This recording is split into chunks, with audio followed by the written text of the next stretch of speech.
What's going on, guys? My name is Suzuki and welcome back to another video. And today I'm doing something a little bit different. Today I got asked several questions. One of them was about trigonometry, but another one of them was how do I make my YouTube thumbnail. So today I'm going to be answering just that. I'm going to be showing you guys how I make my YouTube thumbnails, or just how to make better thumbnails in general. Okay, so the first thing I always do is I always open up a 1280 by 720.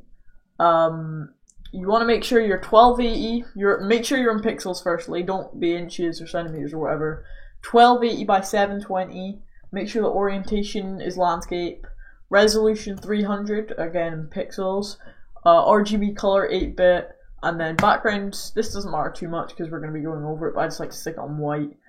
And this can all stay as your default. So this should be your default, this might not be your default, but this all should be default. And then you can just hit create and you'll get something that looks a bit like this. The first thing you want to do is you just want to double click this and you'll get this pop up, and then you just want to hit OK. This will unlock the background. And the second thing is to pick a background color. So for the purposes of this video, I'm going to pick a Modern Warfare one. So if we just open up Google Chrome, you can see I'm just going to type in Modern Warfare background. Click on images and you can see we've got tons of different ones to choose from. So I think I'm gonna go with, let's go with this one just here. So you'll notice that a lot of these have Call of Duty Modern Warfare here. This could be a problem if, depending on how you're doing it, but actually I'm gonna go with this one. Now you probably noticed this one, I've used it a few times. So what we're gonna do is we're just gonna copy image, and then we're gonna close this down, go into Photoshop, and then we're just gonna press Control V. That's all we're gonna do, and then what you want to do is you want to press Control T to transform, and then while holding Alt, or it could be different depending on what version you're using, or you know what your keyboard shortcuts is, but for me it's Alt, and then this will drag from the center. If you just drag it normally, it'll drag out from this, but if you press Alt, it will drag out from the center, and then just hit enter, or you can click the little tick up there as well. So the next thing I want to do is want to zoom out a little bit. You do that by pressing Control and then plus and minus. Hit new layer down here, and then I'm going to take my brush. I'm going to click this little button to reset to black and white, and then I'm going to take my brush and I'm going to set it to 800, and I'm going to put the hardness all the way down to 0. This is a little trick I learned. I can't remember who taught me this trick, but someone taught me this, so shout out to you if whoever you are. I don't really know. And then what you want to do is you want to just lightly brush down the side of each one, and then that'll give you a little bit of a vignette, or whatever they're called, I don't know, shadow, vignette, I think it's a vignette. And then what you want to do is you want to switch to white, and at the very top you want to just dab a little bit of light there, and you can see it just makes like a little light pattern. It's kind of hard to describe, but you can definitely notice there. You can see if I unlock this layer, you can definitely see that subtle difference, but it definitely makes it look better. And then this next stop is optional. Depending on what sort of background will depend how well it looks, but sometimes what you can do is you can take a little blue color, a bit like this kind of blue color, like as you can see here. If we go this sort of blue color, and then you can just brush over it like this. And then if you do this and you set it to overlay and turn the opacity right down, you can see that it kind of brings out the rest of the color. You can see if I undo that, it just kind of brings it out a little bit more. This does look better normally on more vibrant games. So like if you're doing like a Fortnite thumbnail, these look brilliant. These little blue contrasts, they can look better for COD. I normally just throw them in because they do look a little bit better. I mean, you can definitely, you can definitely see the difference there. And I personally think it's a positive change. But yeah, I think that looks pretty good. So for this next step, it's going to be a little bit of a weird one. I'm going to be kind of going over multiple steps, which are optional, but are also handy. So I do these in some of my thumbnails, but not obviously in all of them. So you'll notice that in some of my thumbnails, I'll have like Captain Price on the side, or I'll have a gun on the side.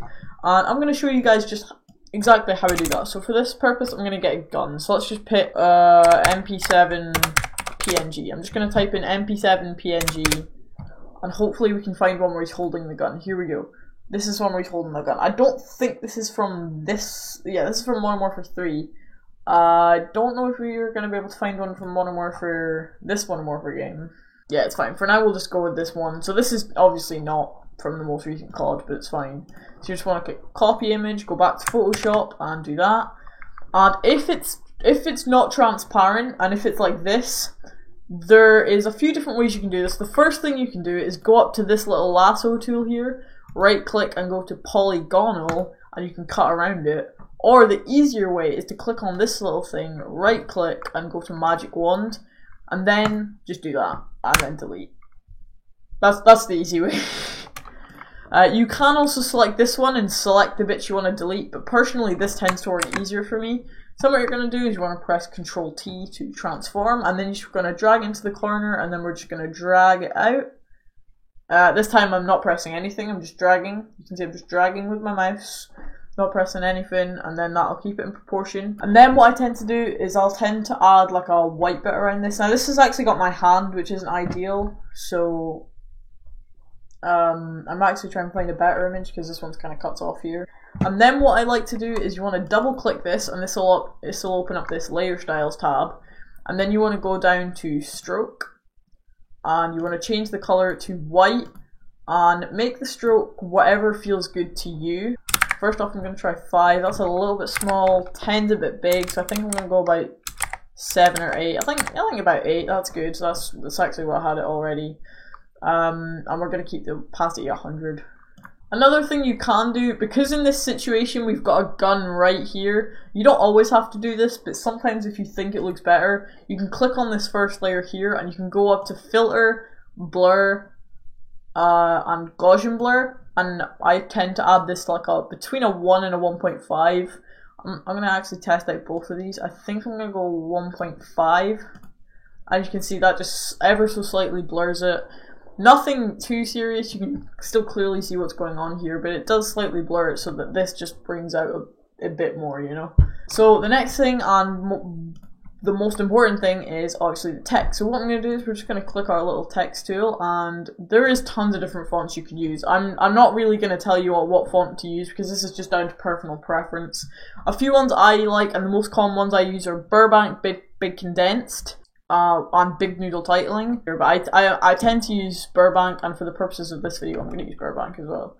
Where's that gone? So what we're going to do is we're just going to click here and we're just going to type our text. So I'm just going to call this YouTube. Let's just change this to white for now, and tutorial. Okay, so that's now our text. So that's fine. So what I'm going to do is I'm going to take this, I'm just going to make it a little bit bigger, I'm going to alt drag it. So that's all well and good. You could upload this thumbnail, but it wouldn't really look any good. I mean, it'll look decent, but not as good as you want it to be. So here's the trick. What I'm going to do is I'm going to quickly select both of these layers. So what I'm going to do is you can select them individually, but if you press shift and click this one, then it'll select both of them. Then right click and press rasterize type, and this will make them into proper layers. And then what you can do is you can double click this one, and you can make it into a layer. It'll open your layer styles, and then you can hit gradient overlay, and you can see mine's automatically set to this, but you can now select between, you know, tons of different gradients and tons of different presets. Well, these are the presets obviously, but you can, tons of different ones.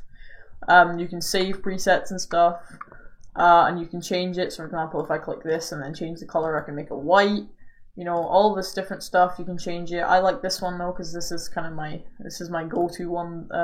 This one here, this is kind of the one I use most. But another thing you can do is if you download things called styles. Now, I'm not going to leave any links in the description because you can probably find tons of them. But you can download style packs which have hundreds of these styles, and pretty much you can click at any layer. So if I click tutorial here and then I click this one, you can see, boom, it's got that. I can click these. Now obviously these are not my styles, these are styles that I've downloaded, and you can see these are really, really good styles. We've got this one which is quite similar to the one I just showed you. We've got this one which kind of adds a stroke as well, which is pretty cool. We've got this one which is like gold. This standard white one with a bit of a glow to it. You know, there's tons of different cool ones. We've got that one, this one.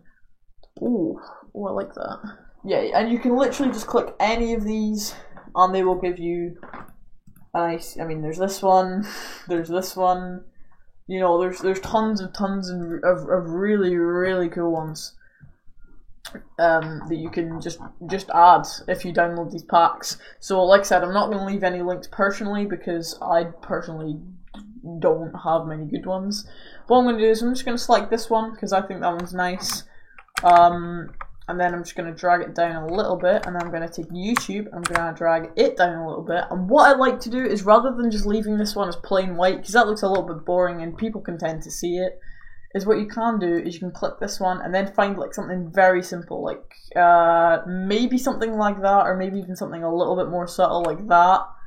I might actually go with this one because I think it looks quite nice, but there's like, for example, this one is very subtle, but you can tell the difference. But it's very, very subtle. But I think I'm going to go with this one because I just think it looks quite cool. You can even, you know, alter it a little bit yourself. Like if you click on this, you can further edit it if you want. But yeah, these are just some cool things you can do. And then what you can do further, if you want to go even further, you can select both of these layers and rasterize the layer styles. And then what you want to do is you want to right click and put merge layers. So this will put them into one. So now these are one layer.